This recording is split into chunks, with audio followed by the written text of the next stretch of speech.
What up, YouTube? It's your boy Javon Stunner, and I am going back to my roots. Got something special for you guys tonight. We're gonna talk controllers again, and it's been a long time since we talked controllers, but I got a special one for you. As you can see, this is the let me find it. Is that it? Urban Camouflage PS3 controller, just shipped today. Not supposed to be available until next Wednesday. I know a lot of people have made these for themselves online using paint, but this is actually officially licensed by PlayStation. And when I saw it, I decided, I said, I just got to have this thing. So I went on ahead and shelled out 54 bucks or whatever it was to get it, and we're gonna look at it. This is, hey, turn that down a little bit, would you? It's over there. Sorry guys, well, like, we watch Captain America in the background, and it is loud.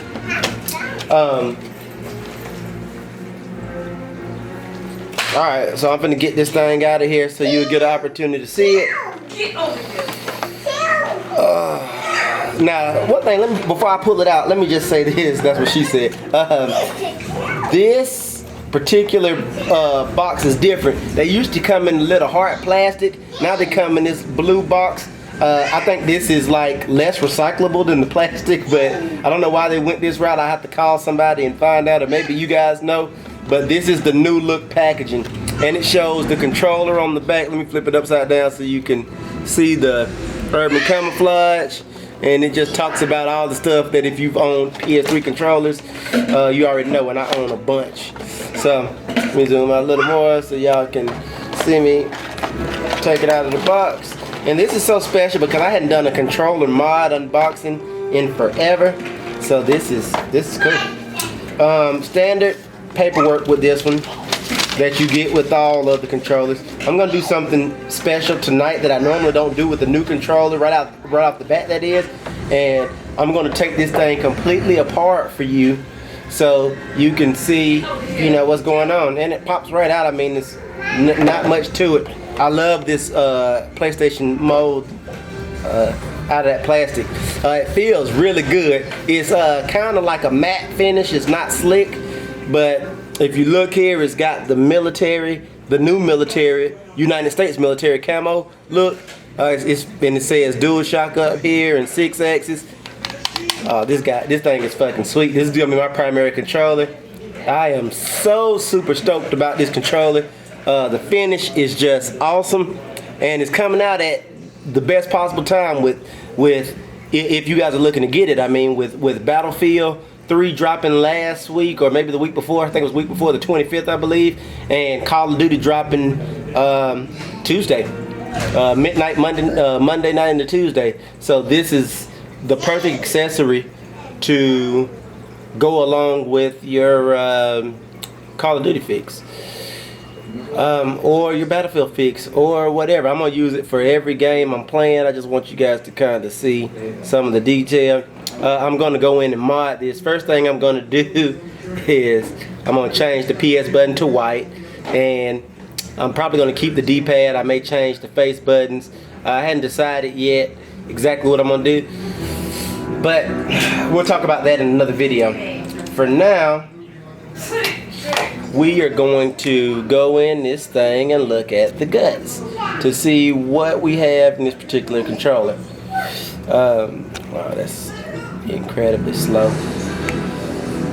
So let's see what I'm gonna take it apart and let you guys see. I've just got my cobalt screwdriver here, and we're gonna examine together the internals, how they look based on the older controllers, and I will tell you based on what I see if there's anything different here.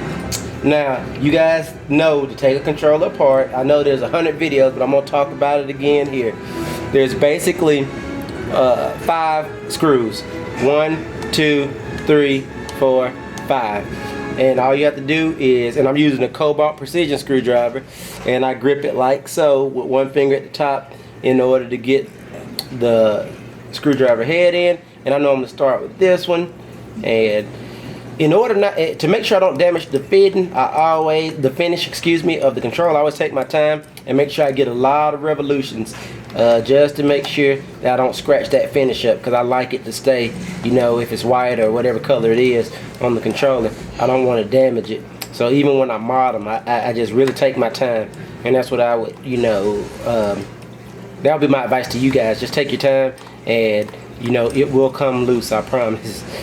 I'm just going through now and unscrewing all of these. I'm gonna pop it open and we're gonna look at the internals and see what's going on. This is really neat for me because I hadn't done a controller mod in a while. I am not gonna put a rapid fire mod in this particular controller, and there's really no reason why. I'm not gonna do it. I want to keep this one as unmolested as possible, meaning I don't want to tamper with the electronics too much. Probably no lights, anything like that.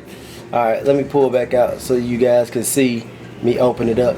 When you open it up, if you look here, you need to push the back part in and up. So, and I use my thumb here. So I push it in and I try to open it up. And just a little bit of pressure and it'll open. So this controller is now open for the first time since assembly in the factory. I've taken the back off, and if you look, this is really neat, just in case you care. There's actually, the camo goes all the way inside, the detail on that, that's really cool. I think that's neat, and it's like a greenish inside. So this thing was painted very well.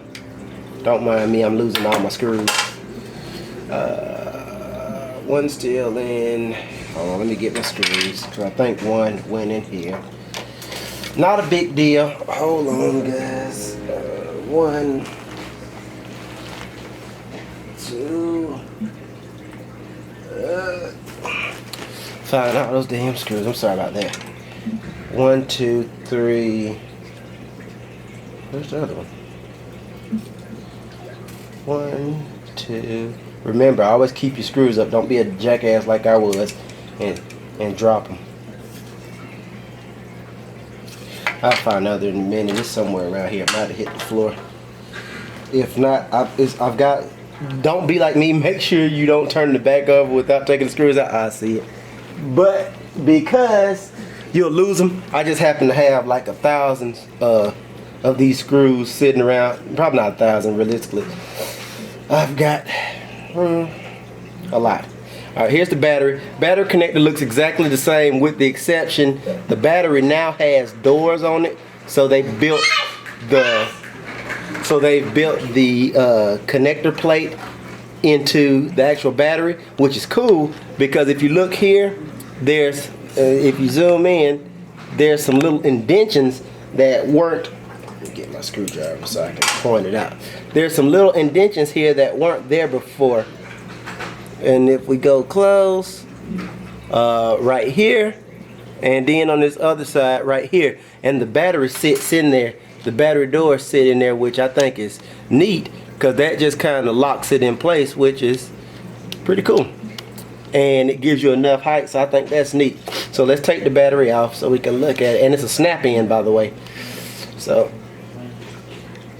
and normally what I do is I grab both of these and I just pull back. And don't pull uneven because you'll snatch the connector out. Then you'll be replacing the battery. So give it one good tug and it'll snatch the battery out. If you look, you've got the standard weight deals in here. The board looks almost identical to the other board with your positive. Let's see, man. The bottom two. Let's talk about those. These 1, 2 are your positive and your negative.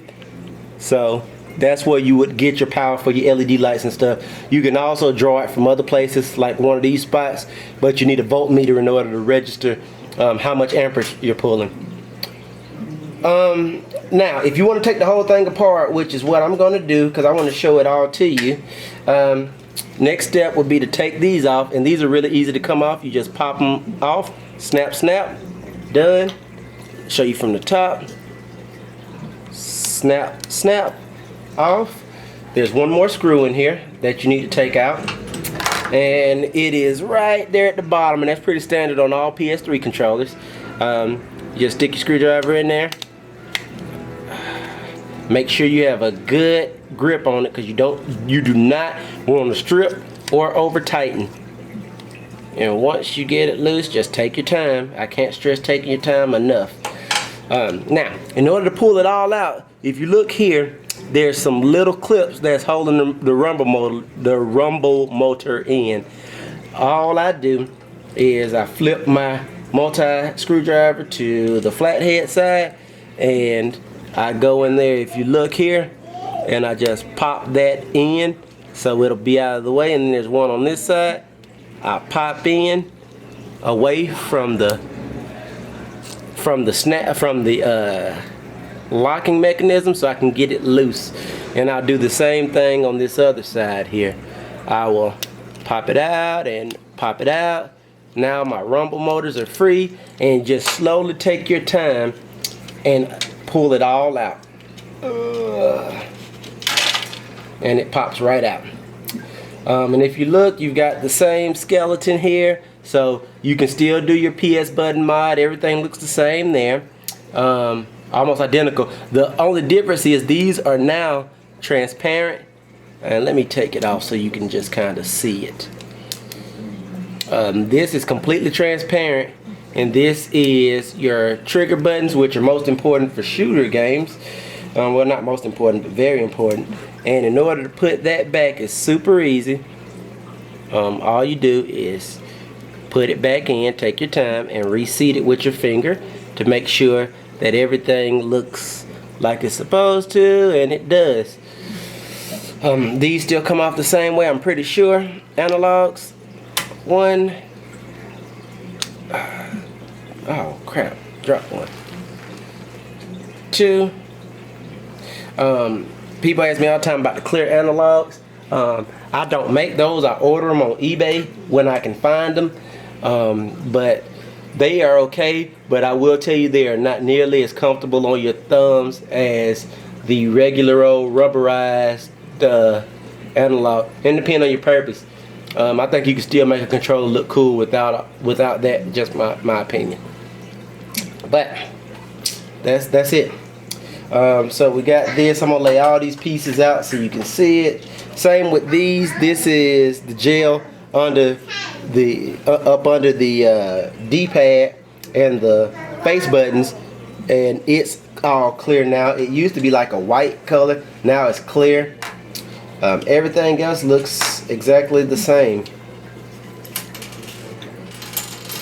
So yeah, let's see what we got here. This is the face with nothing in it, and I just want to show you guys a complete teardown. What I'm going to do is I'm going to go ahead, since I have it torn down, and steal the parts that I want from one of my other controllers, because I am completely out of spare parts. Once I do that, I'm going to do a reassemble, and I will show you the complete reassemble. So stand by while I get the other controller broke down.